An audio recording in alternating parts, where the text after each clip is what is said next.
Hello, everyone. This is Betsy Wurzel, your host of Chatting with Betsy on Passionate World Talk Radio Network, a subsidiary of Global Media Network, LLC. Our mantra is to educate, enlighten, and entertain.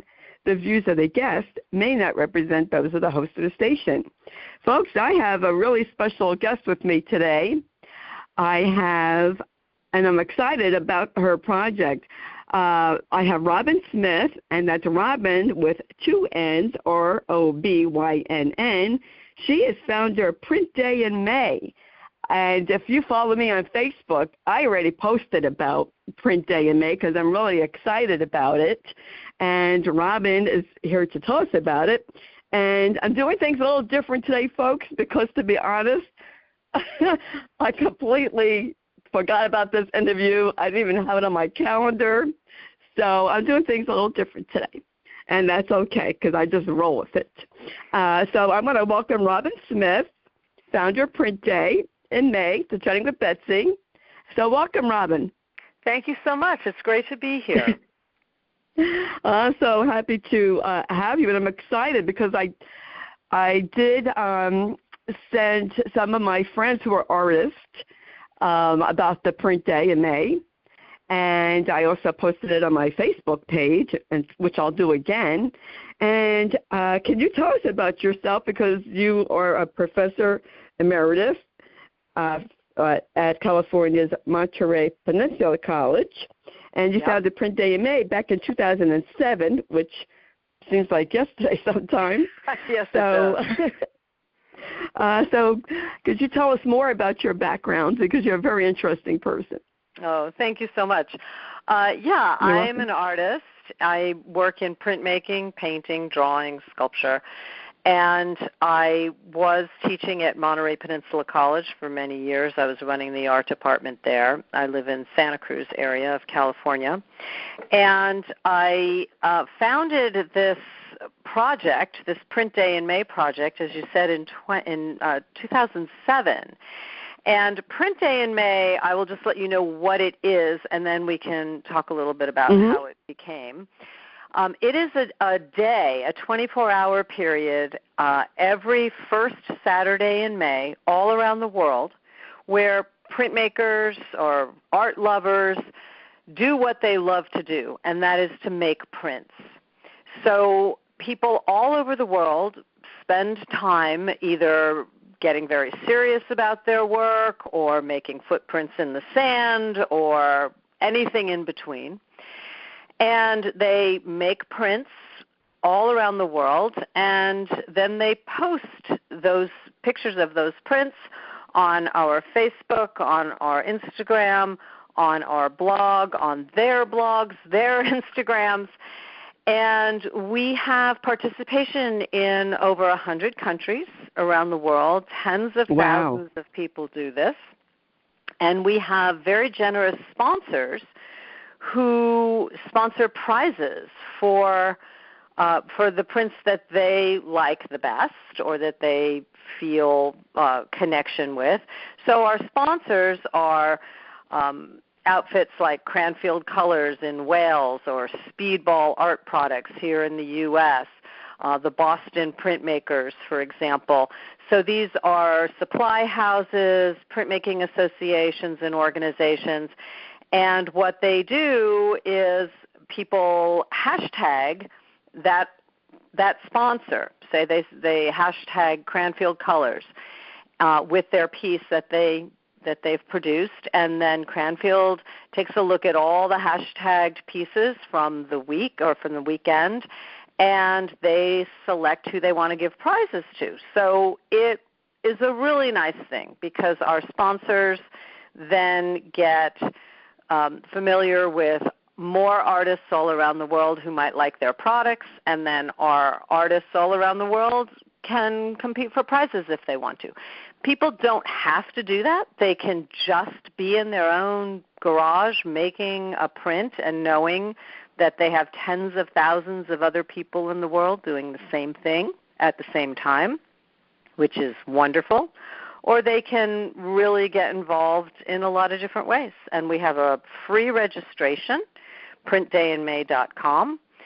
all of this is free. This is not monetized in any way. And it's a community chain of creativity that goes around the world every year. Wow, that is really cool. I never heard about that until getting your information, getting your press release information. I said, wow, that is really cool. Now, I'm not artistic, Robynn, at all. So for those of us who don't know anything about the art field, what exactly do you mean by a screen print? Is it something that you draw, or do you need a machine? Very good. Very good question. Printmaking is a form of art that has a long, storied, and proud history as a kind of mass communication media. I think the original Gutenberg press that made Bibles, and what that allowed is for people in other places to get information for inexpensively, ways that had not been available before. So if you extrapolate on that, you can think about printmaking as being a medium that is typically done on paper, although not always, and that takes a mark from one surface and transfers it onto another by a printing press, by a screen print, by running your car over a piece of copper. Whatever it is, pressure is usually involved. And the question would then be, why make a print? Why not just draw something? It doesn't make sense. Just draw it. Well, for one thing, if you're printing, you have a matrix that is typically repeatable. So therefore, you can make multiples. And that has its advantages on a lot of levels. But the other thing is that when you take that mark from one surface and you transfer it onto another, there is a sort of alchemy that happens. There's a magic. The unexpected takes place. It's absolutely delighting when you pull that piece of paper off the press and you didn't expect that. You're like, well, how did that happen? First of all, it's backwards. So it looks different than it did when you drew it or however you made your original mark. And second of all, the pressure from the press affects the ink, it affects the paper, and there's just things happen that you didn't expect. And it's a lovely way for artists to sort of cede some control to something else, to another entity like the press, and be surprised and delighted by their own work. It often takes equipment, which is why it is such a collaborative form of art making. Painters sit in their studios alone. Printmakers are often with many others because they need access to the equipment. So it's a lot like ceramics and kilns, where people really end up doing a lot of collaboration together, which is in some ways how this whole thing started, as a community chain of creativity. When I think of screen print, Robynn, I think of T-shirts. The prints. As a matter of fact, I have a friend who does lovely work. I have told her about your print day in May. She does really great work. She's and it helps with dementia awareness. She writes books and does teas for dementia awareness, and she does a great job. So that's what I think of.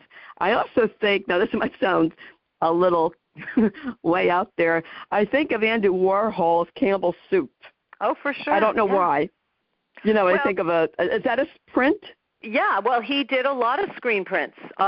Screen printing is a way of printing where you have a screen of some kind. Typically, it's fabric, very fine meshed screen that's wrapped around a frame. And basically what happens is you block off parts of that mesh and you squeegee ink through that frame, through the porous fabric, and it prints in areas that you want to lay the color down, and it doesn't print where you've stenciled, where you stenciled it out. So that's a basic way of looking at screen printing.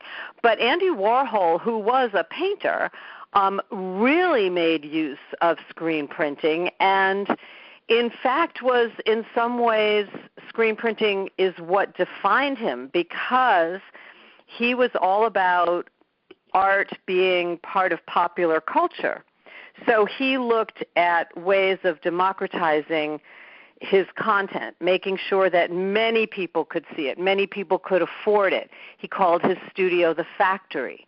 And this was all because he was able to make multiples cheaply, rather than just making one Campbell's soup can picture that sold for however much and only a wealthy person could buy it. Mm-hmm. He made, dozens and dozens and dozens of them, and when they were first made, they were practically free. So, yeah. Wow. What an investment if you brought one of his originals, right? Yes, that would have been nice. Mm-hmm. The Campbell's soup. You founded Print Day in May in 2007. Have you seen a difference of the amount of people attending now, collaborating and participating now in 2020? Well, not yet, because it didn't happen in 2026. I'll say 2025. Right. Yes, we began at a community college in Monterey, California. What happened was I had this wonderful group of people that were taking classes, year after year, and a wide variety of people, high schoolers to astrophysicists who were retired and wanted to do things, plus professional artists. And it was this wonderful community. We all printed together every Friday in class, and then the state of California, in trying to fiscally tighten the reins, decided that people who already had degrees had to pay a whole lot of money to take new classes. And they also said that people who had already taken a class could not repeat a class. So what that did is it broke up the band. We lost lots and lots and lots of people, and because these people had been so committed to printing, many of them went out and formed co-ops to print together and got different studios and different presses. And so we decided in 2007 that we all missed each other, and let's choose a day in May. We'll call it Print Day in May because it rhymes nicely. And we will all print in different places. I'll open the college for the day. People will open their doors to others. And we'll all talk on the phone, and we'll, not the people at school, but everybody else can drink their mint juleps because we'll do it on Kentucky Derby Day. We'll wear funny hats, and we'll have a day together because we missed each other. And we had such a good time that we did it the following year. We brought in some more people, and then more people and more people. And I had a really great visiting artist program, and we did exchange portfolios with other institutions around the world.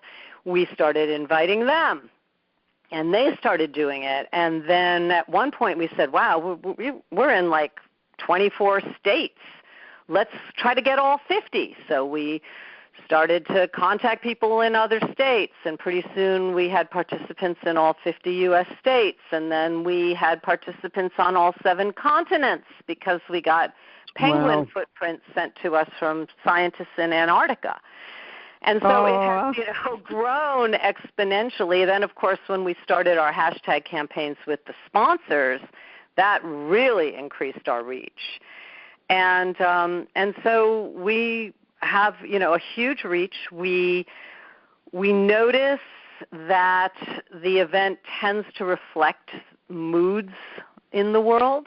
So in 2020, it was people just were so thankful for Print Day in May because they suddenly had a community to work with after being in lockdown for months.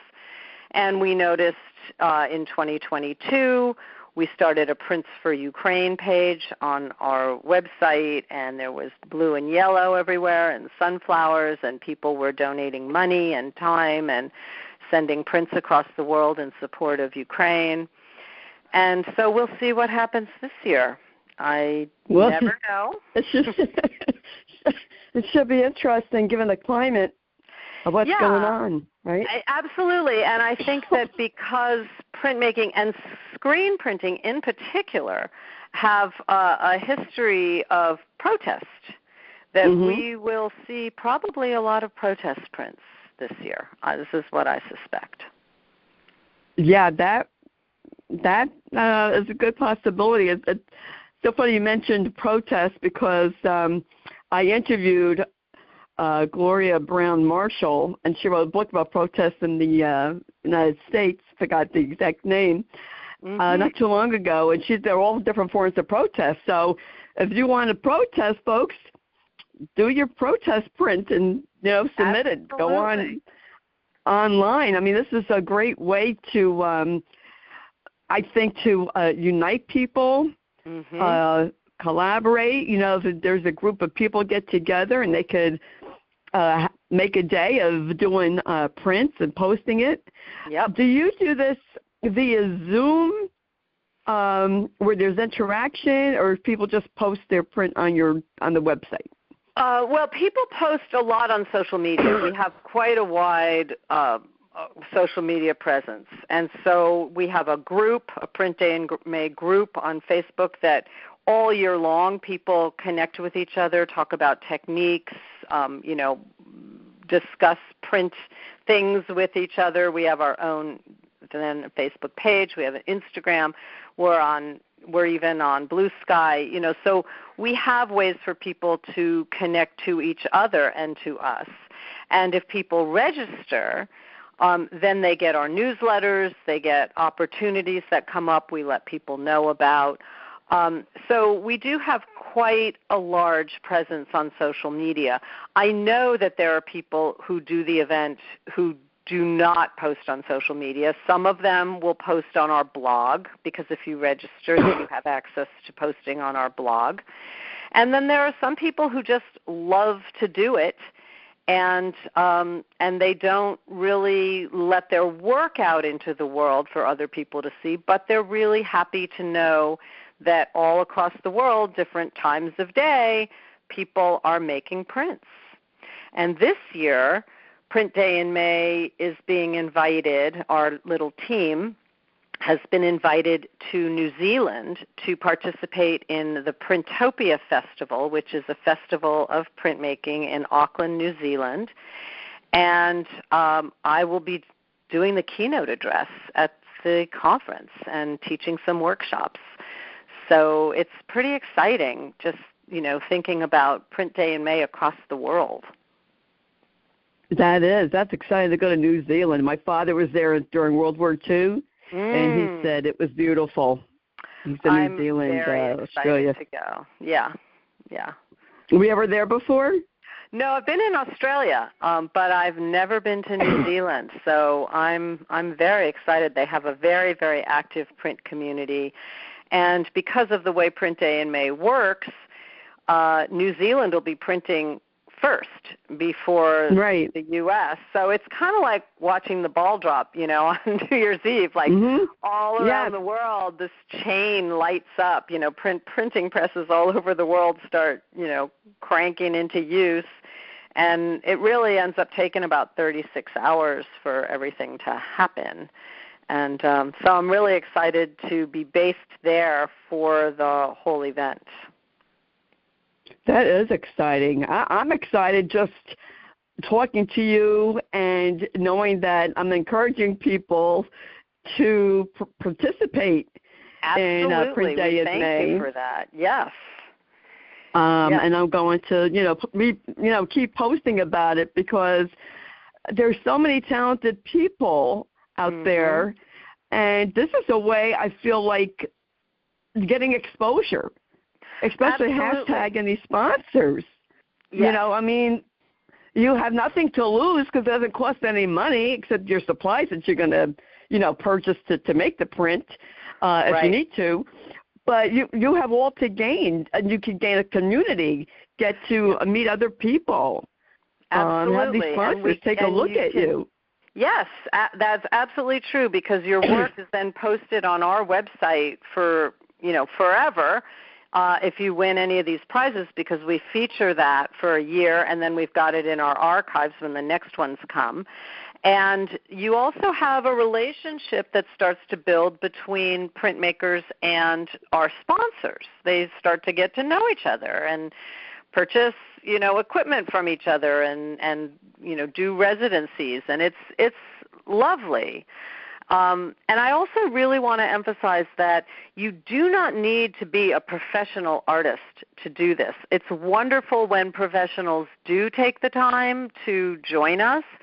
But, in 2020, my mother, who had absolutely no interest in visual art at all, she wanted to participate. She was locked up in her own place. Everybody was isolated. So she made herself a plate of spaghetti, and then she put her hand in the marinara sauce and clutched a napkin, and then she posted the print. So, you can get creative about this. Wow. Yeah, that is creative. I would never think of doing that. And if your plans take you to some celebration somewhere else on that first Saturday in May 2nd this year, and maybe you're at a Kentucky Derby party, but you're going to drink that mint julep, wear a little lipstick, drink the julep, and take a photograph of your lip print on the glass and post it for us. That is a print. You have participated in Print Day in May.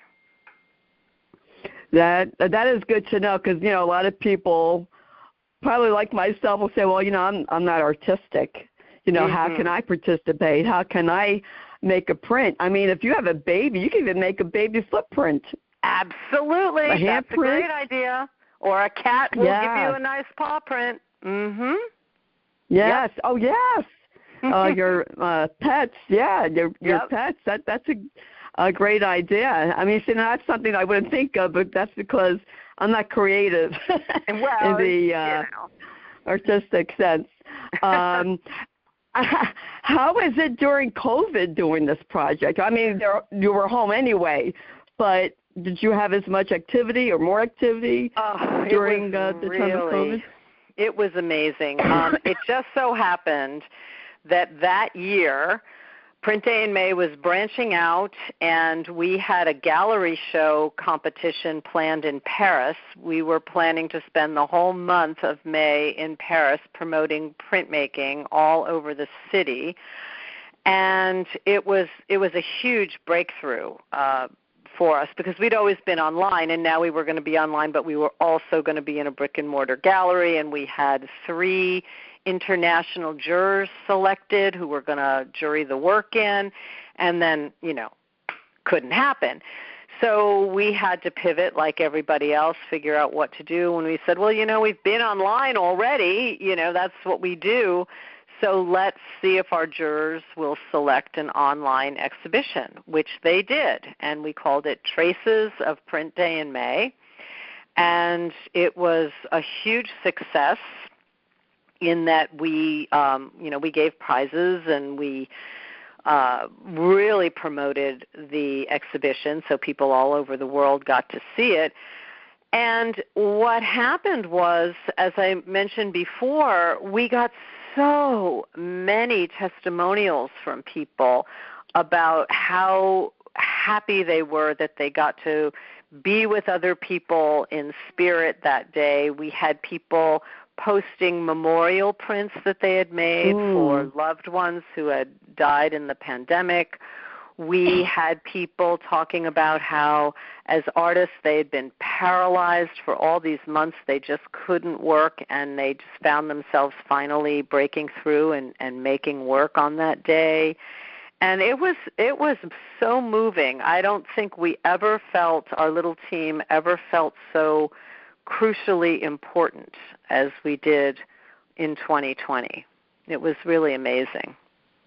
Wow, yeah, that's I could just imagine the prints. I know, I don't mean to sound morbid, but I know people who, before their loved ones died, they make a thumbprint. Absolutely, yes, that's a tradition. Mm-hmm. Yeah, yep. and make jewelry. from it. So that, that's something that people can print if Absolutely. you have that. Yep. Or, you can make it. I love your personality, Robynn, because I could tell you're very energetic. You have high energy. You're vivacious. I'd love that in a guest. Thank you. How did you get interested in art? And do you find that people are born with this type of artistic talent, or can you learn it, or is it both? It's both. I mean, I've been an educator. I right out of grad school, I started teaching in colleges and universities, and I did. I encountered many, many, many people in the community college who had whole other lives in tech or, being a postal worker, and then saying, oh, I'm finally retired. I'm finally going to be able to do what I want to do, and they came back to it. And, spent the next 20 years being artists. And I taught drawing. I can teach anyone how to draw. I mean, it's a skill. It's like playing an instrument. You do your scales, you can play the clarinet. So it's the same thing with drawing. But some of us are, driven from the very beginning. Mm-hmm. And that was me. I just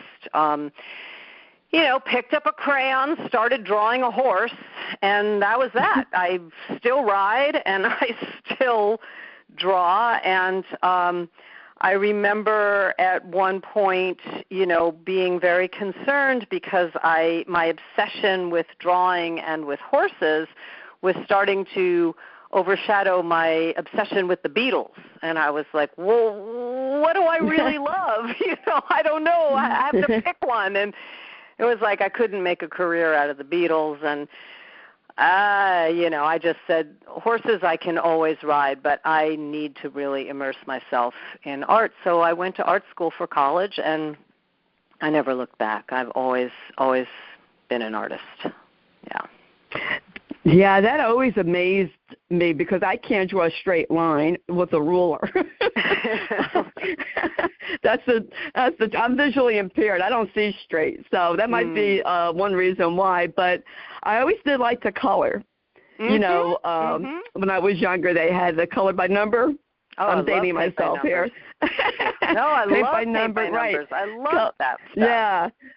Coloring by number, and I used to work in a preschool, Robynn, and the creativity of children just amazed me. And what you can give me your opinion. I know you taught college, but I sometimes think that in preschool and grammar school, middle school, that students' creativity gets crushed. Oh, I totally think so. Yes. With art. Yeah, I think what happens is, people like a standard, and they like to think that, this means good, this means bad.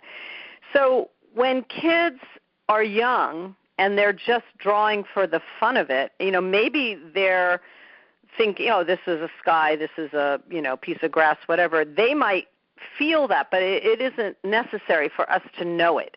Then they get to a certain place, usually when they start reading, because they've assigned or they're being assigned meaning to marks to create letters to then be able to read.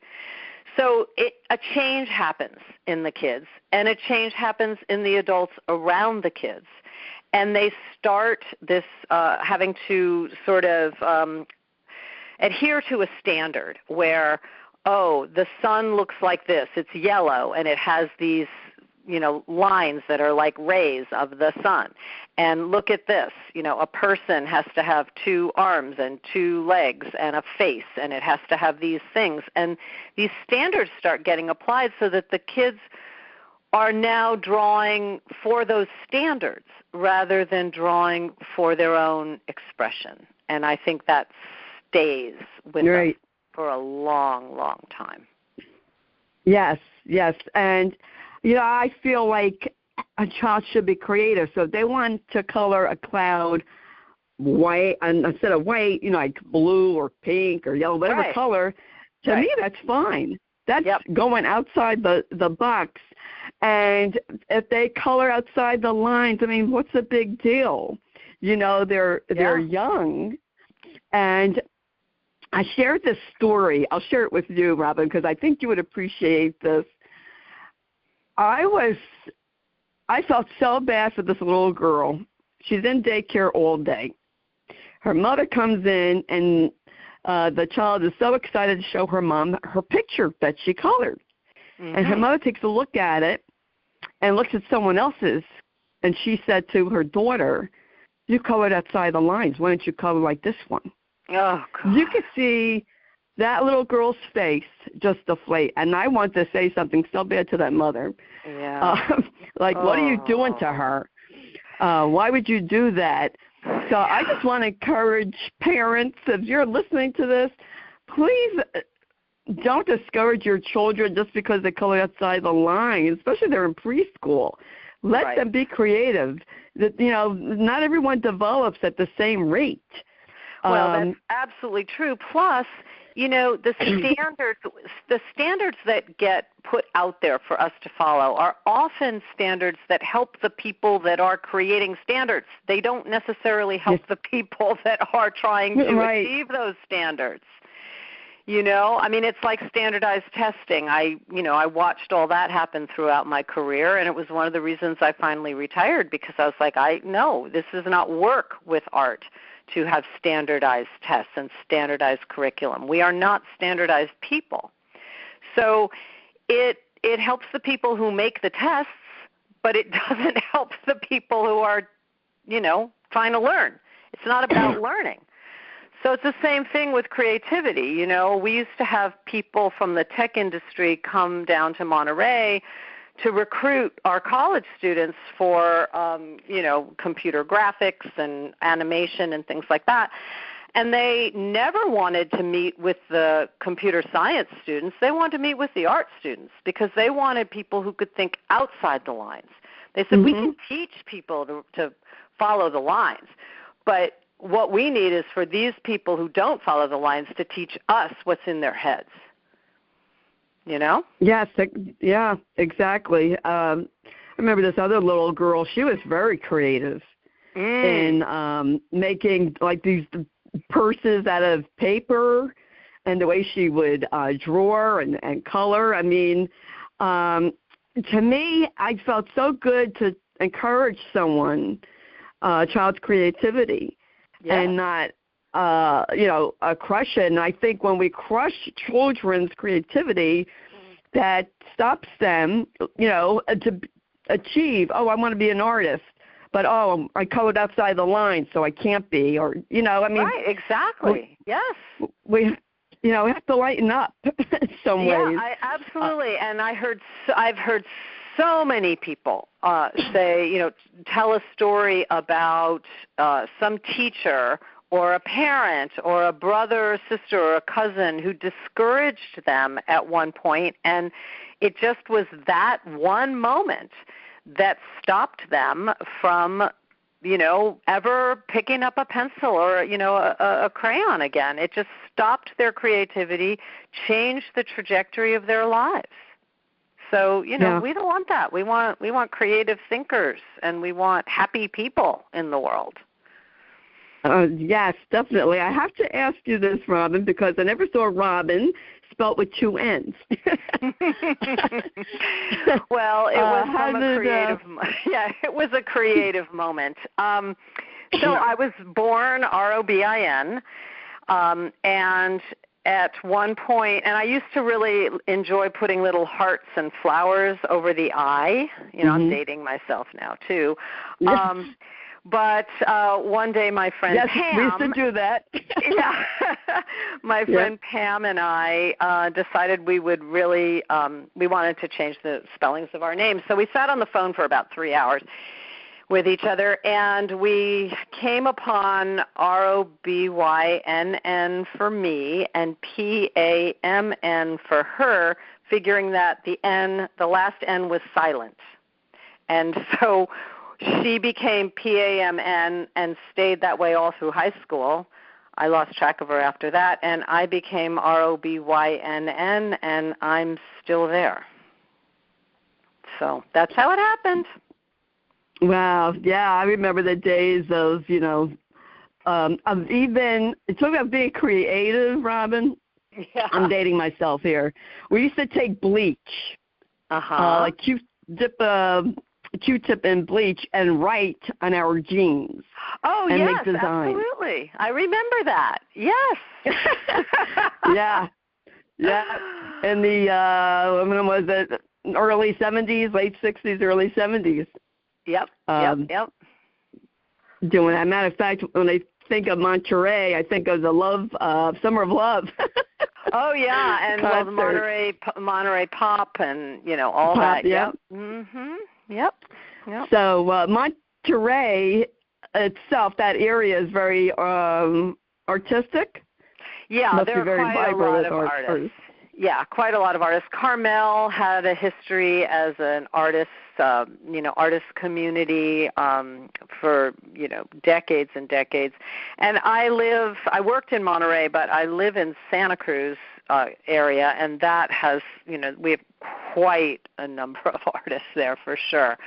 So, yeah, it is quite an artistic area, yes. Have you ever been to Asheville, North Carolina? I haven't, but there's a really great print shop there that I support that had, got flooded out during the floods, and they are back in a new location, and they're doing really well. So, I've never been there, but I understand it's a wonderful community.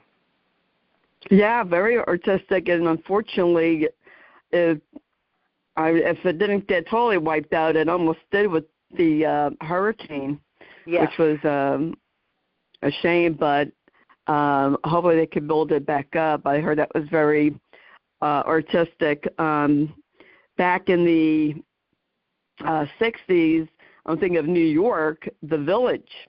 Oh, for you sure. You had a lot of, artists, the Beatniks, which came before the hippies. Now, I'm really dating myself, folks.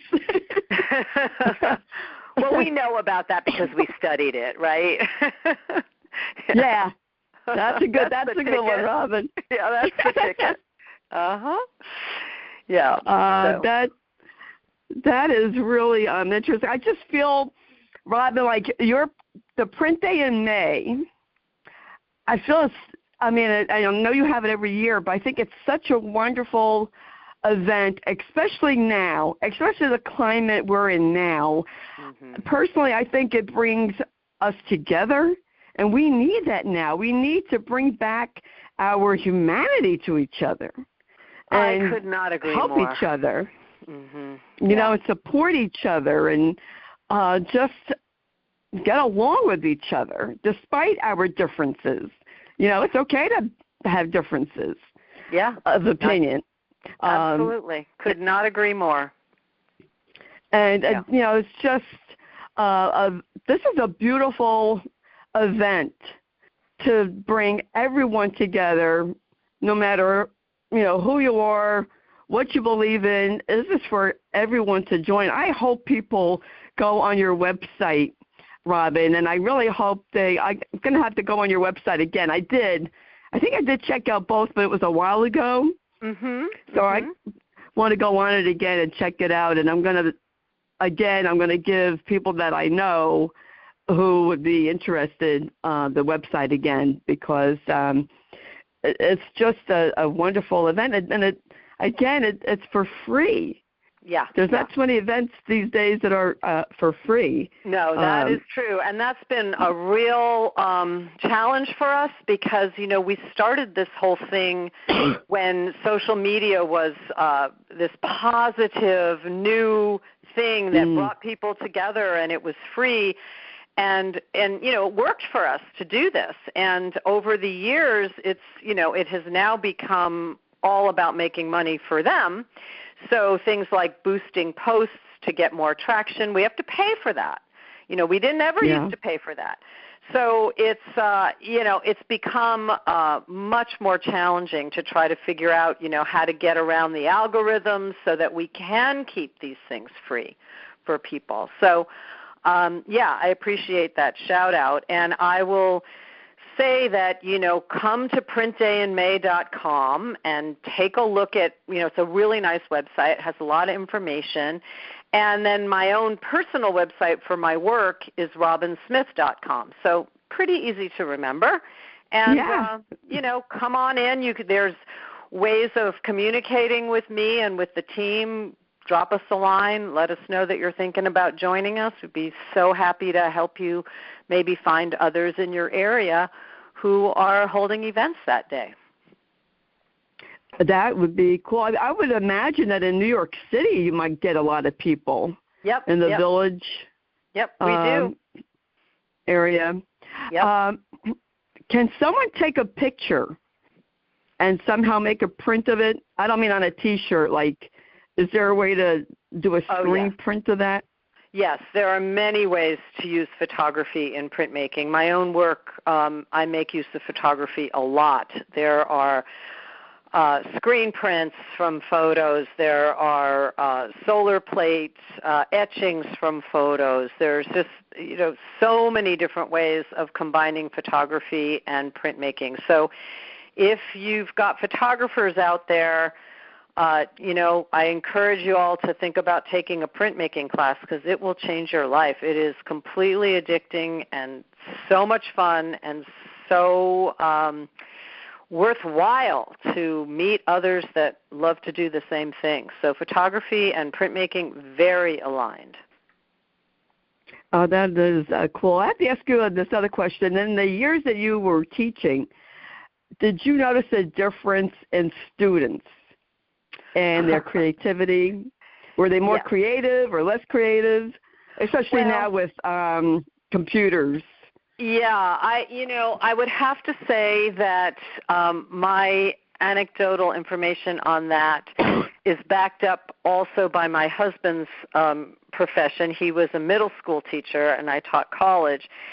And we sat in the hot tub every night for decades, sort of asking ourselves these questions like, are we imagining how much more ignorant people are now than they used to be? I mean, just in terms of basic knowledge.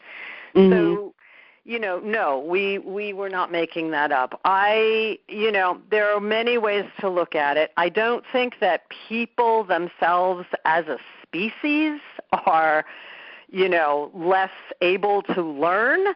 But I do think that there's been a systematic defunding of education in this country that has been going on since the 70s, and I think that it has won. It has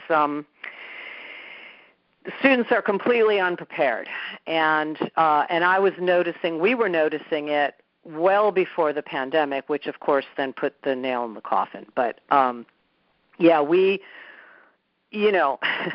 education to me is the answer. It's how you get an informed populace, which is how you organize and vote in good leadership, and it's how the world exists peacefully.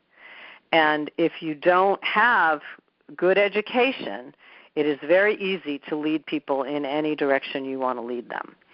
So it's a big problem, and the arts are always the first thing to go in a budget. So, there's no music education anymore. There's very little dramatic education, theater education, visual art education. It's gone. And those are the areas that people, many, many, many different kinds of people, find themselves able to excel. And if they have no place to excel, they end up in a shell, and they don't have any outlets. And it's bad for the whole world. It's not just a tragedy for that individual, but it's bad for all of us. Yeah, the arts are first to go. You're right.